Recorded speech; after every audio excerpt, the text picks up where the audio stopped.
couple of items for all of you at the top. As the country recovers from this once-in-a-century pandemic and economic crisis, the private businesses that make up our supply chains and get goods to businesses and the American people have struggled to keep up. We've talked about this a fair amount in this briefing room. This is not just happening here at home, but all around the world as COVID has led to shutdowns and disruptions at ports and factories around the world. In June, the White House launched the Supply Chain Disruptions Task Force to address short-term supply chain bottlenecks. And after working closely with the leaders and companies at that port on potential solutions, we announced a new port envoy to the task force in August. Solving this issue is going to require cooperation between the private sector, including rail and trucking, ports, and labor unions. And so tomorrow, the president will be meeting with the leadership of the Port of Los Angeles, the Port of Long Beach, and the International Longshore and Warehouse Union to discuss the challenges at ports across the country and actions each partner can take to address these delays. The administration will also hold a roundtable tomorrow with private sector companies, including Walmart, UPS, Home Depot, to discuss how the largest cargo owners and shipping companies can address congestion in the transportation and logistics supply chain. We'll also have a briefing later this evening with all of you and people who are not in this room right now to give you more details on any announcements for tomorrow. I also wanted to note, I had one more item. Maybe I'll get back to it at the end. It's also Jenny Leonard's birthday, so we'll just note that. Happy birthday to Jenny. There's going to be a bilateral meeting with the President of Kenya later this week. I'll get you more details after the briefing. Go ahead. Thanks, Jen. And it's remote, obviously. Go ahead.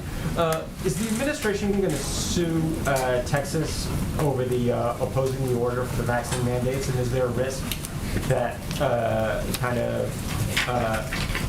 OSHA efforts essentially get tied up in litigation rather than having the immediate effect? Well, Josh, these requirements are promulgated by federal law. So when the president announced his vaccine mandates for businesses, that, of course, we're waiting on OSHA regulations for as a next step, that was pursuant to federal law and the implementation of federal law because it's an executive order. So our intention is to implement and continue to work to implement these requirements across the country, including in the states where there are attempts to oppose them. I will say, since you gave me the opportunity, Governor Abbott's executive order banning mandates, and I would also note announcement by Governor DeSantis this morning, essentially banning the implementation of mandates, fit a familiar pattern that we've seen of putting politics ahead of public health. Over 700,000 American lives have been lost due to COVID-19, including more than 56,000 in Florida and over 68,000 in Texas. And every leader should be focused on supporting efforts to save lives and end the pandemic. Why would you be taking steps that prevent the saving of lives, that make it more difficult to save lives across the country or in any state? And I would also note that vaccine requirements have been standard in both the Lone Star State, Texas, in case you're not familiar, and the Sunshine State, Florida, in schools for decades, whether polio, measles, mumps, rubella, the chickenpox. There are vaccine requirements that have been implemented for decades in these states. So these decisions put these two leaders out of step with both long-time requirements, a history of vaccine mandates, but also many business leaders in their states and many businesses that are based in their states, including Disney and American Airlines. These leaders are taking steps to help boost vaccination rates, reduce deaths, reduce hospitalizations, and expand the country's labor pool. So bottom line is we're going to continue to implement the law, which the President of the United States has the ability, the authority, the legal authority to do. And we are going to continue to work to get more people vaccinated, to get out of this pandemic. The president will use every lever at his disposal to do that. And then secondly, the JOLTS report today indicated that nearly 3% of U.S. workers quit their jobs in August. That's 4.3 million people. Does the administration believe that people quitting is a positive because those people will get new jobs that pay more, or a negative because of the gravity of the Delta variant? Well, I would say that there are different circumstances, as you know, Josh, that for different people's lives. And there are certainly what we've seen through the pandemic, on the positive note, is that people have decided they have more choices that they can make.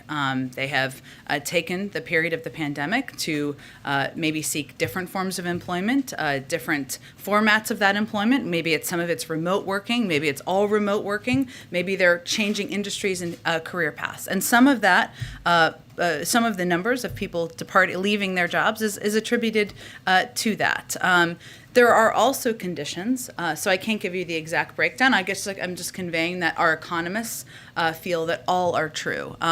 There are some conditions where women have left the workforce because of childcare needs, of the ones they can't afford, they don't have the ability to pay, and because of fears of going into companies or industries or jobs where they fear that there are not the conditions to be safe. So it depends, really, Josh. I think it's some are positive conditions and some are more because there haven't been steps put in place everywhere in every industry that can make people feel safe. Go ahead. First, on the G20 call that the president had this morning regarding Afghanistan, the UN said on Monday that millions of dollars of aid are needed to stave off a humanitarian crisis there. I saw the EU responded by making a new commitment on that front. Did the president make any new commitments as far as what humanitarian assistance? Well, we recently announced nearly $64 million in additional humanitarian assistance in advance of today, I should say, for the people of Afghanistan. The United States is the single largest humanitarian donor in Afghanistan, providing nearly $330 million this year alone, and we will continue to take steps to alleviate the suffering of the Afghan people and call on other donors to step up their contributions to help deliver critical assistance. So the recent $64 million brought us up to $333 and makes us far and away the largest donor. Okay, and any change to the policy about not unfreezing the central bank assets that would be available in Afghanistan? There hasn't been any change to that policy, no. And then one other thing, I was wondering if you had an update on Vienna talks and kind of where that stands. I know that there's conversations today with the Israeli government. Do you see that restarting soon, and where is that now? Well, of course, keep our partners abreast of our efforts to pursue a diplomatic path forward as it relates to the P5+1 talks with Iran. So certainly it was a topic of discussion. I don't have a full readout quite yet as it was happening earlier today, but in terms of where things stand, that continues to be our preferred path, our preferred choice. We believe diplomacy should always be the first option. And I think you may have all seen Secretary of State convey this weekend that time is not unlimited, and that remains the case, but we continue to pursue those negotiations. Our team remains prepared to return for another round of discussions, but I don't have an update on when those might occur. Go ahead. In the president's view, where do the talks on the reconciliation package stand right now? Well, as I think you heard Speaker Pelosi convey this morning as well, I mean, the president's view is that we're continuing to make progress. We're having important discussions about what a package that is smaller than $3.5 trillion would look like. Those conversations have to happen with a range of members. Those are happening both at a senior staff level and also with the president over the course of the last several days and weeks. Those will continue. Obviously, we want to get to a point, we are at a point, I should say, where there are choices that need to be made. That's the point we're at now, given there will be fewer dollars that will be spent. But a lot of those conversations are happening behind the scenes at the staff level. And in his view, do Senator Manchin and Senator Sinema need to make a counteroffer of what they want this to look like? It's more of an ongoing conversation than it is a passing back of dramatic paper every couple of days. So there's an ongoing discussion with Senator Sinema, Senator Manchin. There's an ongoing discussion with a range of members of Congress, range of Democrats, I should say, about what this looks like. And again, as Speaker Pelosi alluded to this morning or said this morning, this is really the point where decisions need to be made, choices need to be made. The president's preference is the same as the speaker's preference. He proposed a $3.5 trillion package. He proposed a broad range of initiatives that will lower costs for the American people, whether it's childcare, elder care, college, invest in the climate.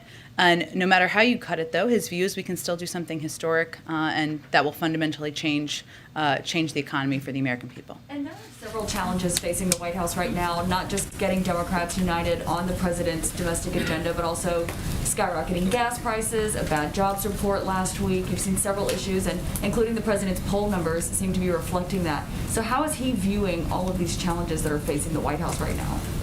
Well, he, has an incredible team that's working on all of these issues at one time. And his view is his responsibilities to continue to forge ahead every day and to work to address the challenges the American people are facing. You didn't mention COVID, but that continues to be on front and center on the minds of the American people.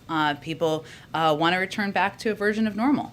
They want to go back to knowing that their kids are safe at school, that they can go to their workplaces, that they don't have to fear for their safety in communities. He understands that. That's what he's working on every single day. I would say that he also recognizes that right now, getting something done for the American people, working with members of Congress to do exactly that, to forge a path forward to unite the Democratic Party is what people have elected him to do, to address the challenges we're facing over the long term. So I promise you, we don't get too glum around here, even if things look challenging. Our view and his view is that he was elected to continue to press forward and address the challenges the American people are facing. Go ahead. Thanks, Jen. Speaker Pelosi said in a letter last night to House colleagues that the overwhelming guidance she is getting is that members of Congress want to do fewer things well when it comes to the reconciliation package, the price tag, and what gets included. Does the president support that approach, doing fewer things well? Well, she also gave a full press conference this morning where she addressed this, so I would point you to that. And what she said in that press conference was, if there are fewer dollars to be spent, there are choices that need to be made. And the president agrees. And that's fundamentally true, of course. If it's smaller than $3.5 trillion, which we know it will be, then there are choices that need to be made. But the president's view is that a bill that doesn't pass means nothing changes, and the challenges we're facing are too urgent to do nothing. So that's why at this point, what we have to do is work with a range of members who have a range of views about what should be included in a package, what is a priority to them, so that we can make some fundamental changes. We are focused on the impact, and that's what we're keeping our eye on. Is the White House concerned that with the House and Senate on recess right now, that talks will stall without having lawmakers in Washington? The good news is there are phones, and we are quite used to Zoom conference calls this day and age, and those have continued through the course of weekends, through the course of nights, even as members have been away, and we anticipate those will continue at full speed over the coming days. Just one more if I can, going back to Texas. What is the president's message to businesses in Texas? You mentioned several of them who are based there. Yeah. When it comes to what the federal guidance is now, and now with this state executive order, what would the president say to those companies as they're determining what they should be doing right now for their vaccine mandates? Well, we know that federal law overrides state law. I would note that earlier when we put out our guidance on the president's announcement about mandates several weeks ago, it made clear that again, as I said earlier, requirements are promulgated pursuant to federal law and supersede any contrary state or local law or ordinance. Additionally, nothing in this guidance excuses noncompliance with any applicable state law or municipal ordinance. We put out guidance several weeks ago conveying that clearly. But fundamentally, beyond the legal aspect, which is unquestionable in our view, the question for any business leader is, what do you want to do to save more lives in your companies? How are you going to create a workforce where people feel safe to go into their workplaces? What is fundamentally in the interest of your businesses over the long term? And we've seen from economist after economist, and frankly, many business leaders who have already worked to implement mandates, that implementing these mandates creates certainty. It reduces the number of people who are out of work sick and worse. And that is good ultimately for businesses. It's good for the economy, but also saving lives is something fundamentally business leaders can do by continuing to work to implement these mandates. But I would note that a lot of these businesses are doing them on their own to date. We're still, the OSHA, in terms of the federal level, the OSHA requirements are the next step, which we expect to have soon. Go ahead. Thanks, Jen. Clearly, Governor Abbott knows that federal rules supersede state rules, so why do you think he did this? Politics. Can you elaborate? Well, I think it's pretty clear when you make a choice that's against all public health information and data out there, it's not based on what is in the interest of the people you are governing. It's perhaps in the interest of your own politics. And then I know you said that there's going to be a background briefing later, but is there anything you can tell us about the stakeholders that the president is meeting with tomorrow and what the administration can do, is doing about some of these supply bottlenecks? Sure. Well, we're taking a number of steps, which I'm happy to outline, but let me focus on the ports, because that's clearly what a focus will be tomorrow. One of the challenges we're having is, as you've all seen and shown on many of your networks and others have reported on, is the delay of goods getting through to our ports, enabling them to get to people in the country. We know that's one of the bottlenecks in the supply chain. Now, the supply chain bottlenecks range industry to industry, but we certainly know addressing those bottlenecks at ports could help address what we see in many industries across the country, and frankly, our leading people who are preparing for holidays, for Christmas, whatever they may celebrate, birthdays, to order goods and get them to people's homes. So that's what he'll focus on tomorrow, is to talk about what we're going to do on ports, something that has been a focus of his for months now, and he's hired people to help address it. Go ahead. Thanks, Jen. I want to follow up on an earlier question. You referenced Speaker Pelosi's press conference this morning. Yeah. It seemed like she somewhat backtracked from her message yesterday about what, sort of path Democrats would need to take if there are fewer dollars. It seemed like she was indicating that fewer programs done well would be the preference, but then this morning said that the first thing to go would be the timeline. So has the president given any sort of a push in either direction on this? This is all part of the discussion, and I will let you convey or ask questions of Speaker Pelosi yourself. She's, as we saw this morning, more than capable of speaking on her own behalf. But what she was conveying is that while it was the president's preference to have the initial package proposed, what our focus now is on is building a real, tangible package that can become law and is going to make a transformational difference in people's lives. So I understand, and we all know why we're talking here about the size and the cuts, et cetera, but a cut, it's not a cut just because someone once proposed something bigger on paper.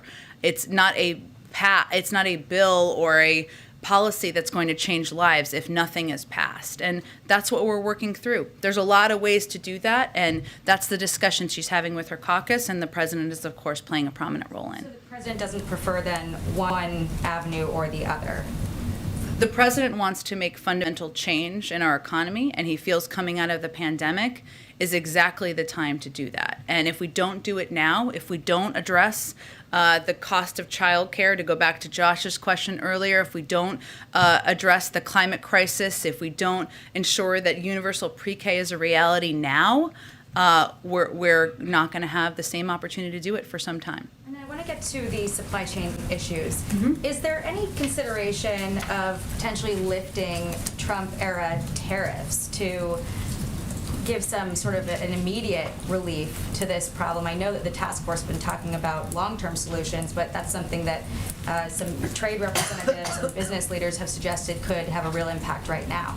Well, the task force has actually been talking about a range of steps that need to be taken. And I think, as you saw by our announcement or our Ambassador Tai's speech last week, we are open to considering policies or continuing some policies if they are in the interests of the American people and the interests of our economy.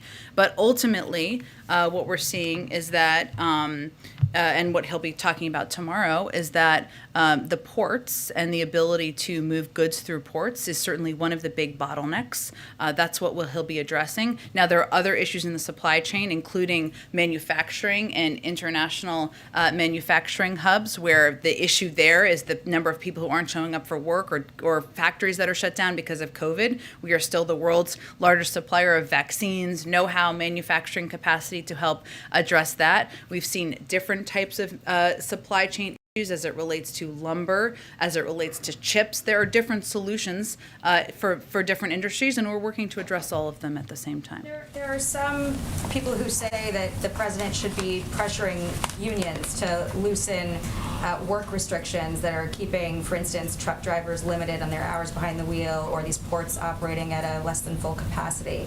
What's the White House answer to that? I would say we have taken steps at times, when warranted, to loosen restrictions, as you saw in reaction to some natural disasters we've had over the course of the year.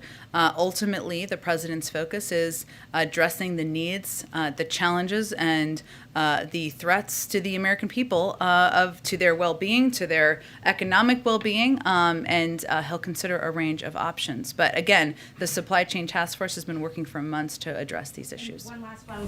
What's his answer? What's the White House response to people who say vaccine mandates have reduced the workforce and contributed to this problem?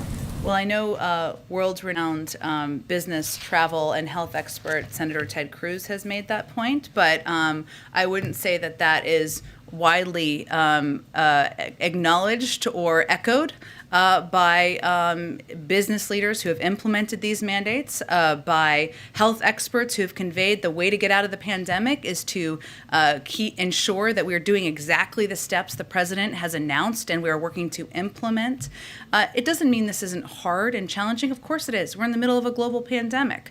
But ultimately, the job of the president of the United States is to lead, is to follow the advice of health experts, is to ensure that he is protecting the lives of people across the country. So I know there was a little hubbub over the course of the last few days about Southwest Airlines. We now know that some of those claims were absolutely false, and actually the issues were completely unrelated to vaccine mandates. But again, what we've seen business to business across the country is this is the way to save lives, create more certainty. It's good for the economy, and it's something we're looking forward to implementing.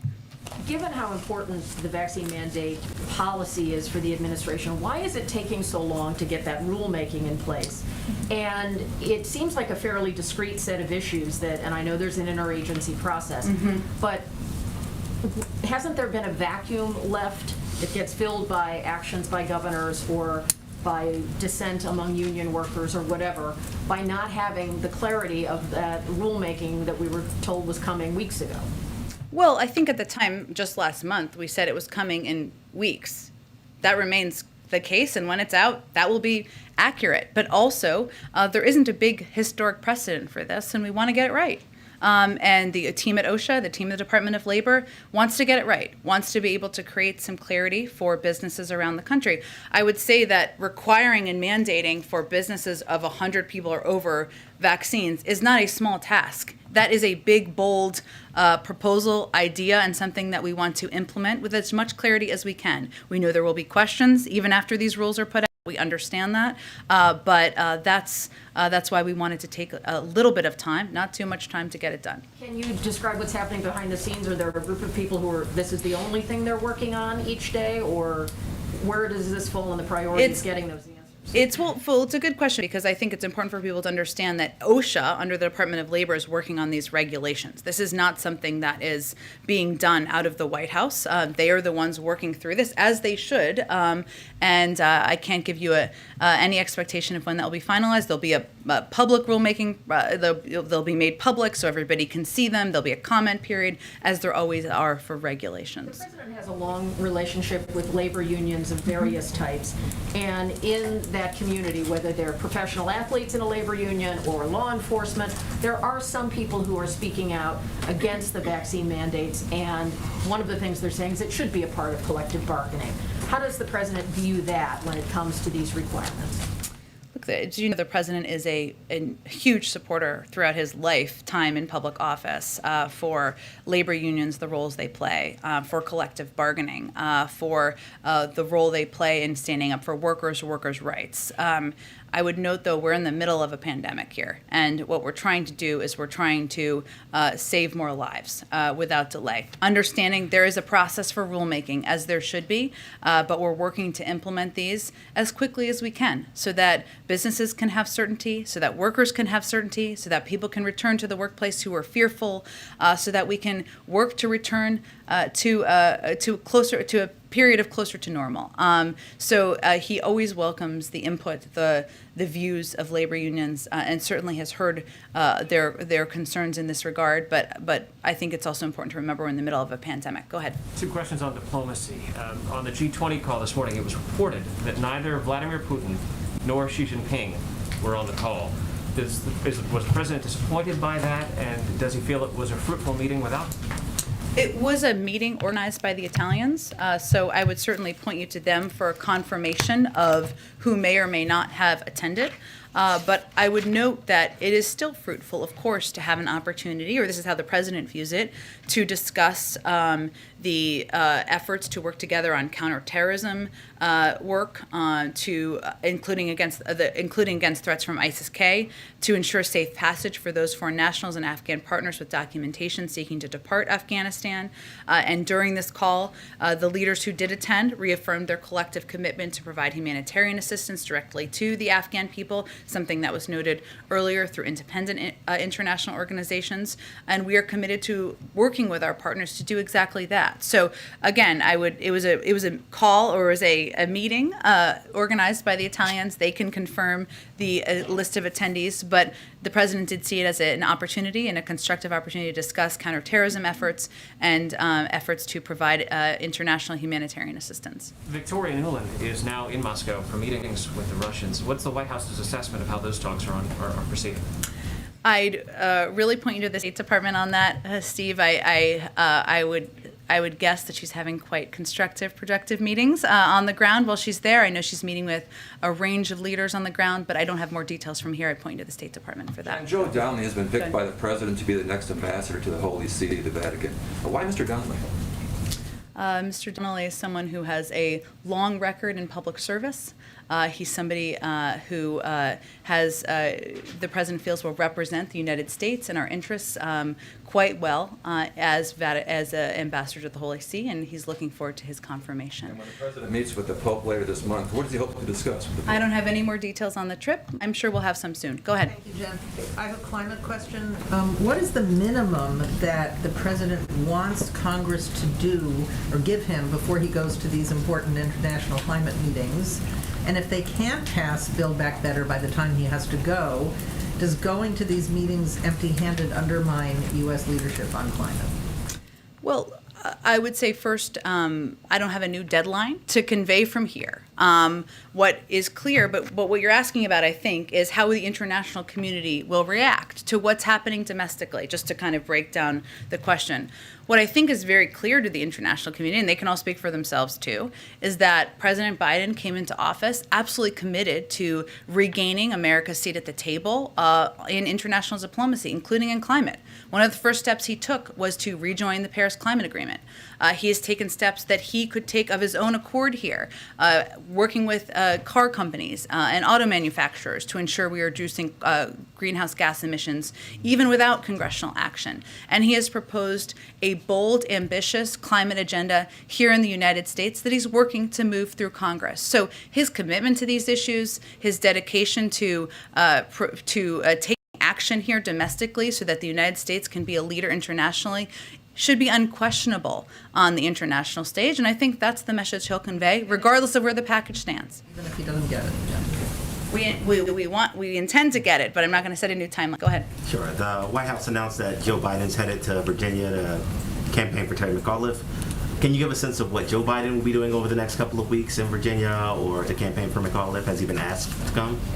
I don't have any updates on travel. I would expect we will have more to convey soon about his plans to support the election of former Governor McAuliffe. And one more just on the G20 this morning. I wonder if there was any sense of frustration on the part of our allies, or a sense that the U.S. has an obligation to do more because of our withdrawal from Afghanistan. Can you give any more on that?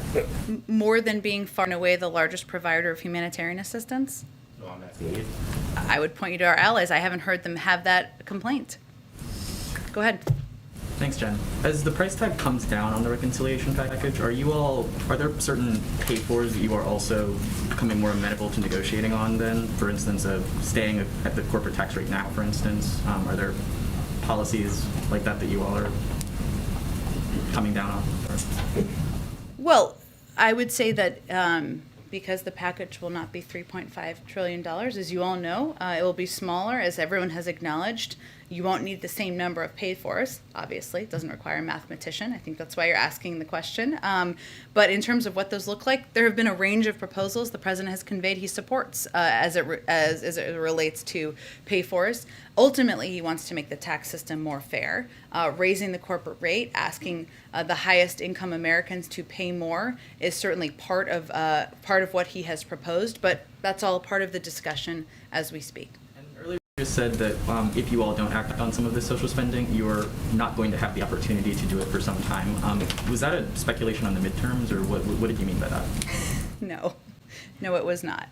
It was conveying that this is a moment coming out of a pandemic to change fundamentally how we invest in our workforce, how we invest in American families, how we think about what our priorities are in the United States. Is our priority making sure that people can afford childcare so that they can join the workforce? Is it or is it not? Is our priority doing more to address the climate crisis? Is it or is it not? And coming out of a pandemic is exactly a moment to do that. It was not a political assessment. It was more about the moment we're coming out of now. Go ahead. Hi. So it's been 6 weeks since the drone strike in Kabul, and the administration said that they would consider giving compensation to the family who lost people. The LA Times reported today that no one has reached out to them. Can you say why? It's really under the purview of the Department of Defense. I would point you to them. I'm happy to check with them too and see if there's an update. Go ahead. Boston Marathon bomber Johar Tsarnaev's case is before the Supreme Court this week, and the Justice Department is seeking to reinstate the death penalty in his case. Does the president support that approach, and if so, how does that square with the current federal death penalty moratorium and his campaign promise to try to outright eliminate the death penalty at the federal level? I don't have anything more on this case. I'm happy to talk to the president and see if there's more we can convey. I'd really point you to the Department of Justice. Go ahead. Is the White House considering any options outside of Congress before December to deal with the debt limit, such as invoking the 14th Amendment?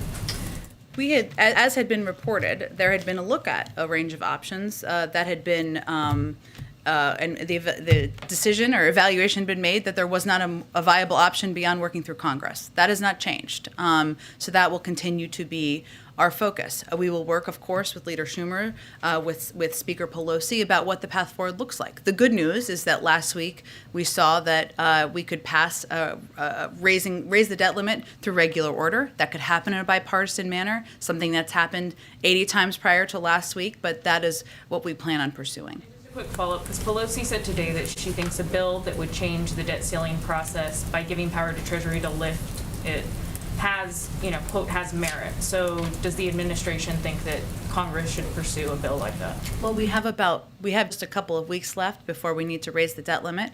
So that's what our focus is on now.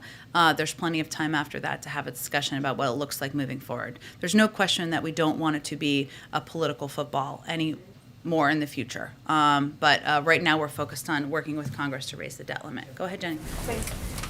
On inflation and the supply chain disruptions that you just mentioned, Federal Reserve official Raphael Bostic said today that inflation may not be transitory and that it's becoming increasingly clear, this is a quote, that the future of this episode that has animated price pressures will not be brief, and by this definition, the forces are not transitory.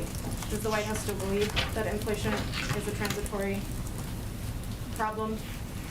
Well, I know the Federal Reserve I understand he's a representative of the Federal Reserve, though, and it is under their purview. But they do have regular updates on predictions of inflation and what it looks like in the coming year. I don't think they have revised that unless you tell me otherwise officially. The OECD has also predicted that it would come down in the next year. But bottom line is our focus is on preventing inflationary pressures from being an issue in the future. And that's why the president is committed to moving forward with his Build Back Better agenda, with his bipartisan infrastructure plan, investments and proposals that outside economists have said will help address this over the long term. And then one more, do you have any updates for us on President Biden's meeting with President Xi of China? I don't have any update at this point. It's just something that we're working through and in discussions about at a staff level. Go ahead. The Minister of Israel showed concern about that to Jack Sullivan, National Security Advisor, that Iran is getting closer and closer to obtain a nuclear weapon. Do you think that President Biden will discuss a military operation on the table if Iran did not follow through with the negotiation with your diplomatic that is taking place in Geneva? Well, our objective continues to be moving forward on a diplomatic path. And there's no question that we're in the position we're in now because the prior administration pulled out of the Iran nuclear deal, taking away that visibility into what their capacity, what their capabilities were. But our focus is on working to see if we can return to another round of talks in Vienna. Beyond that, I'm not going to get into a hypothetical. What is the take, sorry, quick question. What is the take of the White House on the Iraqi election? There's a lot of changes. Some pro-Iran groups are saying that this is not a fair election. So what is the take of the White House? Sure.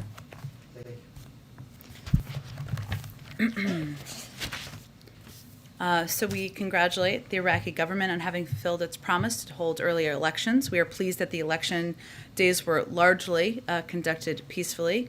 We've seen the preliminary results announced by the Iraqi Independent High Electoral Commission yesterday and are waiting for the final certified results.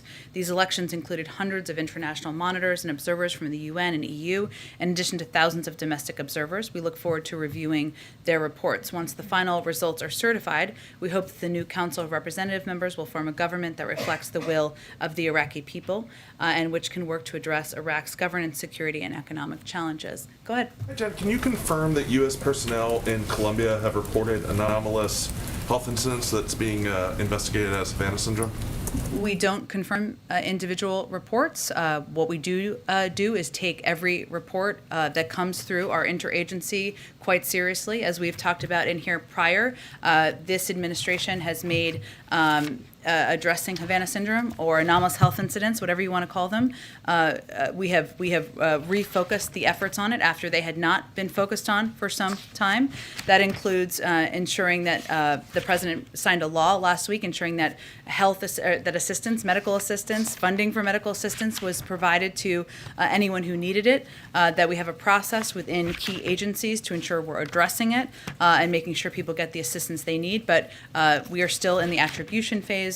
That is still being considered, and we don't confirm individual incidents. Follow up on Texas, unrelated issue. Sure. You talked about continuing on with implementation. Should we expect the administration to make legal filings in Texas challenging Governor Abbott's order as the administration moves forward with implementation of the OSHA rule and of the mandate for federal employees? Well, the next step is the regulations coming from OSHA. In terms of legal action, I'd point you to the Department of Justice. I don't have anything to predict on that front. Thank you, Jen. It's been a bit, so I hope to ask you quickly about 3 different subject areas, if that's all right. The first subject area is we at the New York Post reported on Friday that the first son had sold 5 prints of his artworks for $75,000 each, and that a team of lawyers is reviewing the prospective buyers who are going to be allowed into an upcoming New York show. That seems to suggest a departure from the White House brokered agreement where the purchasers would be anonymous. I was hoping you could say if the White House knows who purchased the 5 prints and whether there is indeed a departure to the arrangement that there would be an anonymity here. I know this is your favorite topic, but it still is the purview of the gallerist. We still do not know and will not know who purchases any paintings, and the president remains proud of his son. White House, Did you have another question on something else? Otherwise, we're going to move on to some Yes, other I did. topics. Lots going on in the world. Yes, so about Build Back Better and tax policy, I'd like to ask you about proposed tax increases and proposed tighter tax enforcement. President Biden often describes raising taxes on higher incomes as a matter of fairness and enforcing current tax policy as a matter of people paying their fair share.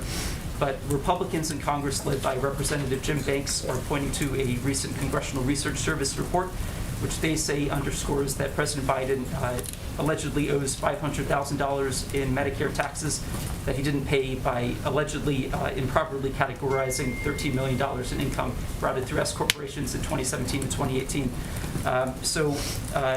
Tax law expert Robert Willens, who teaches at Columbia University, said, quote, in my view, the case can easily be made, end quote, by the IRS that President Biden owes back taxes under current law. So as he campaigns for... This is a very long question. I think I know where you're getting at. This has been debunked, as you probably know. Also, he's released many, many years of his tax returns, so people can check them out. Okay, go ahead, George. Go ahead. Go ahead. I think we're going to move on to some more topics. Go ahead, George. I wanted to follow on your answer about the challenges, specifically the calendar. There are 50 days between now and December 3rd. I was like, is there a calendar up here? Okay. I was surprised. I was like thrilled to hear it, but go ahead. There are 50 days between now and December 3rd. You lose a week to foreign travel. Yeah. You lose a week to Thanksgiving. That's not a lot of time for funding government, raising the debt limit in your two bills. Can you talk for a second about the time pressure and the calendar challenge of getting this done? Sure. Well, George, I think it's going to be quite a busy week after Thanksgiving. So everybody get ready, get your rest during that period of time. Look, I think Congress can get things done quickly and rapidly. Often they do it under time pressure. We certainly understand that. You are right that time is not unlimited, and we want to move not just, of course, keeping the government open and funding the government as we should, but also raising the debt limit and also getting the president's agenda moved forward and across the finish line. And so that is going to require a lot between now and the end of the year. We recognize the challenge of timing. That's why there's so much work happening behind the scenes. Even when Congress isn't in session, there's calls, there's video conferences, and we're constantly working here to move all of these parts of the agenda forward. There are some things that could happen quickly. Congress could just vote to raise the debt limit, an up or down vote would just be really quick. That's possible. Same on funding the government. All of that can happen. And then we can move forward on key components of the president's agenda that will fundamentally change the economy and make the lives of so many people in this country better. Yamiche, go ahead. Hi, thanks, Jen. First question is, what role does President Biden see for himself in helping Democrats figure out what to take out of the bill? I understand that you don't want to say whether or not he agrees with Nancy Pelosi, House Speaker Nancy Pelosi, saying fewer things should be done well. But I wonder, what does he want? Is he actively giving people, here's what I want to see in this bill? Does he see that as his role? Well, he sees his role as doing what the American people sent him to the White House to do, which is to find common ground, so that we can move forward with an agenda that the American people demand we pass. And, his view is also that building a real tangible package is what our focus is on right now. It is not about dismantling a hypothetical package. It is about how we build the best package based on the ideas he's proposed that can fundamentally change people's lives and make them better. So he's going to be, of course, actively involved in the discussions as has been at every point in this discussion. But again, his view is that an alternative to a deal isn't a hypothetical bigger plan. It's nothing. And we can't afford to do nothing. So what he's trying to do is move everybody forward toward a unified path so that we can make some big changes for the American people. It is inappropriate then to say, I want climate change and child care definitely, and other things might need to be cut in the way that House Speaker Nancy Pelosi essentially said today? Or does he think that it has to be the lawmakers that decide what comes out of this bill? Well, that's not what I heard her say today. But again, she can, of course, more than capable of speaking for herself. But what I heard her say today is that a bill that doesn't pass means nothing. It's nothing. So what you need to do, if you want to get all those things done, make a historic investment in climate change. If you want to address some fundamental inequalities in this country, if you want to cut costs for the American people, you need to find common ground. It doesn't mean you're going to get everything you want. The president knows that. Speaker knows that. That can be, you can have a moment of disappointment on that as well. But ultimately, his role is to work to bring people together, to find a unified path forward so that we can get something historic done.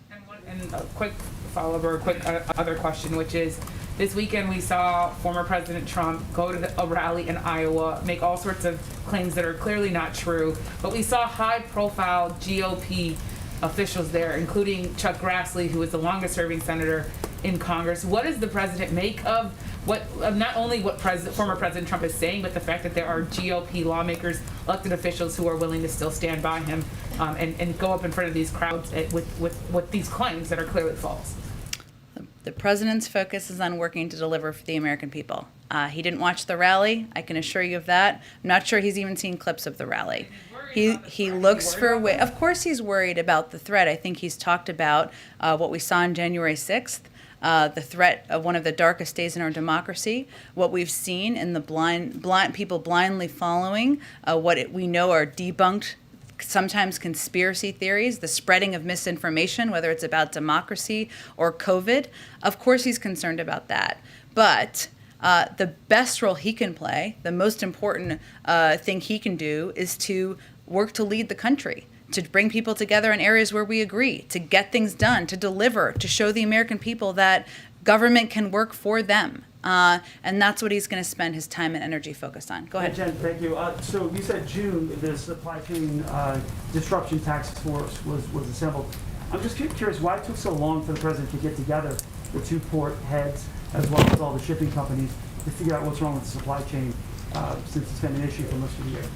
Well, I would say that the president has, the supply chain task force has been working around the clock for months and months now to address a range of different issues that we see in the supply chain. And as you know, because you cover this pretty closely, there are issues at the ports and addressing the bottlenecks at the ports. Those have been on the rise recently, but it's something that he's been working on and his team has been working on. There are also a range of different issues in the supply chain. It's not just domestically, it's globally as well. It's one of the reasons we've been, of course, it's morally right too, but such a huge contributor to the global effort to get the pandemic under control, to ensure we're making sure manufacturing facilities are staying open. It's why he's pressed so hard for the CHIPS legislation to ensure that the semiconductor shortage is something that doesn't halt production for the auto industry. So it's not just one issue in the supply chain, as you well know. It's multiple issues. That's why the team has been working for several months to address it. And tomorrow's another opportunity. We've done several supply chain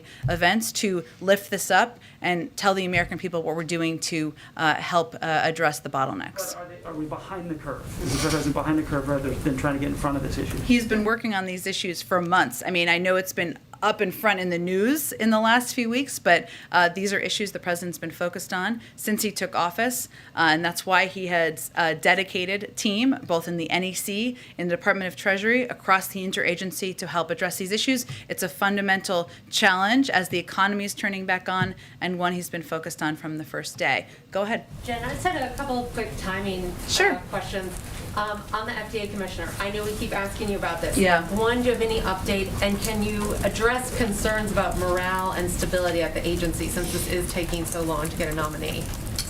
Have you heard there's morale and stability issues? Yeah, there has been reporting that, just the lack of a permanent commissioner, people feel there is not stability there. Obviously, we saw concerns come to surface about morale when it came to the decision over the boosters, with two of the vaccine officials resigning. There has been reporting for a few months around concerns. Well, I would just, to quote Nancy Pelosi, Speaker Nancy Pelosi again, an anecdote is not the basis of data. So I would say, one, we are very focused on ensuring there's an FDA commissioner in place, nominating exactly the right person. I don't have an update on the timing. I understand why you all are asking about that, but I'm not going to get ahead of the president. I will also note that the FDA and any of our agencies are full of career employees, talented officials many of them who've worked at these agencies for years, if not decades, who have moved forward on the approval of vaccines, the approval of boosters, the approval of a range of